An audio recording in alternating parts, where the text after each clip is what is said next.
इस दुनिया में ऐसे बहुत ही कम स्टूडेंट होंगे जिनको ये प्रॉब्लम नहीं होगी कि पढ़ा हुआ याद नहीं रहता। हम पढ़ तो लेते हैं लेकिन फिर भूल जाते हैं। तो अगर हम भूल जाते हैं तो फिर हमारे पढ़ने का मतलब क्या निकला? ऐसे में सारी मेहनत बेकार चली जाती है। वैसे पहले मैं आपको बता दूं कि अगर आप पढ़ा हुआ याद नहीं रख पाते हैं तो इसका मतलब ये बिल्कुल भी नहीं है कि आपका दिमाग कमजोर है। सोचो, अगर आपका दिमाग हर चीज को याद रखने लग जाए तो एक दिन में हमारे साथ में कितनी चीजें होती है। दिमाग का कचरा हो जाएगा अगर दिमाग सारी बातों को याद रखने लग जाए तो। वैसे हमारा मेन टॉपिक है कि हम पढ़ा हुआ याद कैसे रखें। अगर इस प्रॉब्लम का सोल्यूशन निकल गया तो आपका टाइम भी बचेगा और आपको रिजल्ट भी बहुत ज्यादा मिलेगा। पढ़ा हुआ सब कुछ याद रखना मुश्किल है, लेकिन फिर भी काफी हद तक हम इसे कंट्रोल कर सकते हैं, लेकिन पूरी तरीके से नहीं। मैं आपको 3 तरीके बताने वाला हूँ। अगर आप यूट्यूब और गूगल पर सर्च करोगे तो आपको कई सारी टिप्स मिल जाएगी, लेकिन ये जो टिप्स मैं आपको बता रहा हूँ ये मेरे पर्सनल एक्सपीरियंस से और काफी रिसर्च करने के बाद मैं आपको बता रहा हूँ। आप यकीन मानिए कि ये 3 टिप्स इतनी ज्यादा इफेक्टिव है कि इनको यूज करने के बाद आपका टाइम भी बचेगा और आपको रिजल्ट भी 2 गुना मिलेगा। तो पहला जो पॉइंट है वो है स्टडी लेस स्टडी गुड। भले ही कम पढ़ो लेकिन अच्छा पढ़ो। विल परेटो ने इस दुनिया को एक महान सिद्धांत दिया जिसे कहा जाता है 80-20 का रूल्स। इन्होंने एक ऐसा नियम दिया जो कि दुनिया की हर वस्तु में हर जगह पाया जाता है। इन्होंने बताया कि आपके 20% एफर्ट्स आपके 80% रिजल्ट में कन्वर्ट होते हैं। इनका कहना है कि आप सिर्फ 20% चीजों पर फोकस करो, आपको 80% रिजल्ट सिर्फ इन्हीं से मिलेंगे। एग्जाम्पल के लिए विल परेटो बताते हैं कि दुनिया का 80% पैसा और जमीन इस दुनिया के 20% लोगों के पास में है। 80% क्राइम इस दुनिया के 20% लोग करते हैं। 80% ट्रैफिक इस दुनिया के 20% रोड पर होता है। और 80% टाइम हम 20% कपड़े पहनते हैं। और इस दुनिया की 80% एल्कोहल यानी शराब इस दुनिया के 20% शराबी पी जाते हैं। 80% भोजन इस दुनिया की 20% जमीन से निकलता है। 80% बारिश इस दुनिया के 20% बादलों से होती है। इस दुनिया के 80% इन्वेंशन इस दुनिया के 20% साइंटिस्ट ने किए हैं। और सिर्फ यहीं तक नहीं, यही आंकड़ा हमारे अपने यूट्यूब चैनल पर भी लागू होता है। 80% वॉच टाइम उन लोगों से आता है जिन्होंने इस चैनल को सब्सक्राइब नहीं किया है। कहीं आप भी तो उन 80% लोगों में से नहीं हो। और सबसे इंपॉर्टेंट फैक्ट कि 80% रिजल्ट हमारे 20% एक्शन से आता है। और यही रूल आपके एग्जाम में और आपकी पढ़ाई में भी लागू होता है। आपके सिलेबस का पढ़ा हुआ 20% आपको 80% दिलवा सकता है। तो आप 20% मोस्ट इंपॉर्टेंट चीजों को निकालें और उनको पढ़ें, और वही 20% चीजें आपको 80% रिजल्ट दिलवा सकती है। और आपने जो 20% निकाला है वो आपके सिलेबस के कंपैरिजन में बहुत ही कम है। तो ये जो कम है ना, इसको बहुत ही अच्छे से करो। और यही था हमारा first point, study less and study good.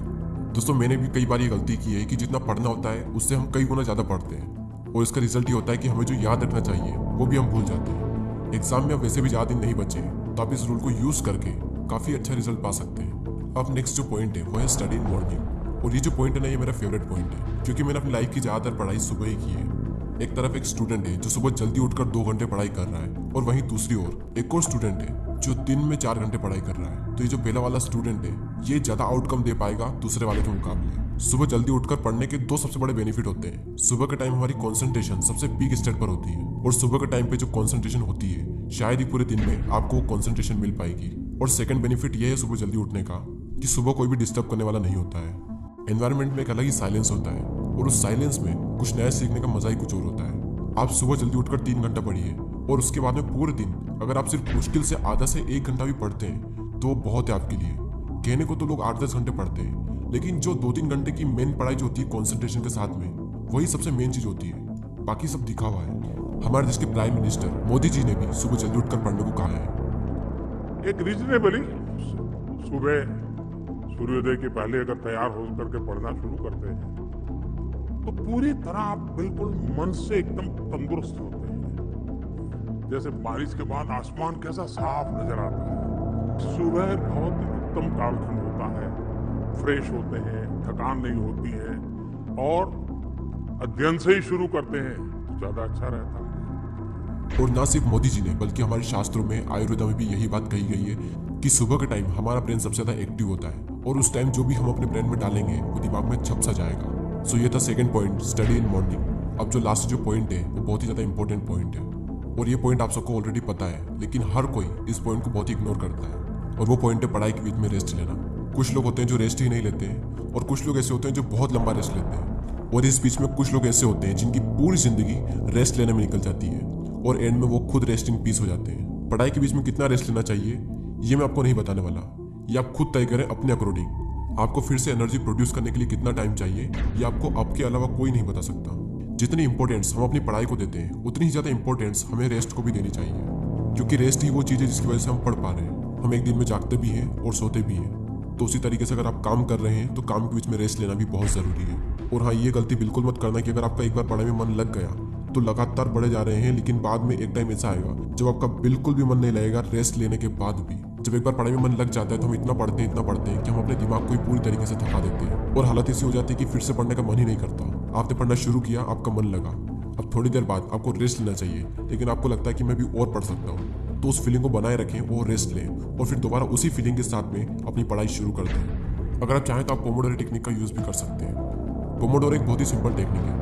आपको जो भी काम करना है उस काम को आपको 25-25 मिनट के 4 ब्लॉक्स में डिवाइड करना है और हर 25 मिनट के ब्लॉक्स में आपको 5 मिनट का ब्रेक लेना है और 1 घंटा होने के बाद में आपको 15 मिनट का रेस्ट लेना है और फिर से आपको यही सब करना है। और इस टेक्निक का यूज़ करके आप काफ़ी लंबे टाइम तक और काफ़ी अच्छे से स्टडी कर सकते हैं। और ना सिर्फ स्टडी बल्कि आप अपने किसी भी काम में इस टेक्निक को यूज़ कर सकते हैं। और इस टेक्निक को यूज़ करने के लिए प्ले स्टोर पर कई सारी एप्लीकेशन है, आपको जो भी अच्छी लगे वो एप्लीकेशन आप डाउनलोड कर सकते हैं। चलिए अब हम उन तीनों पॉइंट्स को एक साथ देख लेते हैं और ये भी देख लेते हैं कि हमने इस पूरी वीडियो में क्या सीखा। हमारा जो मेन टॉपिक था वो ये था कि पढ़ा हुआ याद कैसे रखें, और उसके सॉल्यूशन के लिए हमने 3 पॉइंट्स देखे, जिसमें से पहला है study less study good, second है स्टडी इन मॉर्निंग और थर्ड है रेस्ट लेना। फर्स्ट पॉइंट में हमने 80-20 के प्रिंसिपल को समझा कि किस तरीके से आपको 80% रिजल्ट आपके अपने 20% काम से मिलेंगे, और साथ ही हमने ये सीखा कि आपको फोकस करना चाहिए अपनी 20% स्टडी पर जो आपको 80% रिजल्ट दिला सकती है। सेकंड पॉइंट था कि स्टडी इन मॉर्निंग, यानी कि सुबह उठकर पढ़ो, और इस पॉइंट में हमने देखा कि किस तरीके से आप जल्दी उठकर हाई कंसंट्रेशन वाली स्टडी कर सकते हो। और थर्ड पॉइंट है स्टडी के बीच में ब्रेक लेना, और इस पॉइंट में हमने रेस्ट की इंपॉर्टेंस को जाना। जितना इंपॉर्टेंट जागना होता है उतना इंपॉर्टेंट सोना होता है, उसी तरीके से जितना इंपॉर्टेंट काम करना होता है उतना ही इंपॉर्टेंट रेस्ट लेना भी होता है। और थर्ड पॉइंट में ही हमने पोमोडोरो टेक्निक के बारे में जाना। जो भी काम आप करना चाहते हो उस काम को 25-25 मिनट के 4 ब्लॉक्स में डिवाइड कर दें और हर 25 मिनट के बाद में 5 मिनट का ब्रेक लें, और जब पूरा 1 घंटा हो जाए तो उसके बाद में 15 मिनट का रेस्ट लें। और इस टेक्निक का यूज़ करके भी आप लंबे टाइम तक काफ़ी अच्छे से पढ़ाई कर सकते हो। और दोस्तों, अगर आपने पूरे साल पढ़ाई नहीं की है तो अब भी आपके पास में टाइम है, क्योंकि वो किसी ने क्या खूब बात कही है कि जो हो गया उसे सोचा नहीं करते, जो मिल गया उसे खोया नहीं करते। सफलता उन्हें ही हासिल होती है जो वक्त और हालातों पर रोया नहीं करते। अगर आप अब भी शुरू करते हो और दिल लगाकर मेहनत करते हो तो अब भी आप कई लोगों से आगे निकल सकते हो। बस मेहनत खामोशी से कीजिए और इतनी मेहनत करो कि आपकी सफलता शोर मचा दे। अब वैसे ही बहुत टाइम निकल चुका है और एग्जाम बहुत नज़दीक है, और जब इतना कम टाइम बचा है तो बैठे बैठे जिंदगी बर्बाद ना कीजिए, क्योंकि ये जिंदगी मिलती है कुछ कर दिखाने के लिए। रोके अगर आसमान हमारे रास्ते को तो तैयार हो जाओ आसमान झुकाने के लिए। अब बात आती है उन 80% लोगों की जो वीडियो तो देखते हैं लेकिन सब्सक्राइब नहीं करते। यूट्यूब पर आपको वीडियो बिल्कुल फ्री में मिल रहा है और सब्सक्राइब करने का भी यूट्यूब आपसे पैसा नहीं लेता है, तो फिर मैं ये सोचता हूँ कि आप सब्सक्राइब क्यों नहीं करते। दोस्तों, बहुत मेहनत लगती है वीडियोस बनाने में।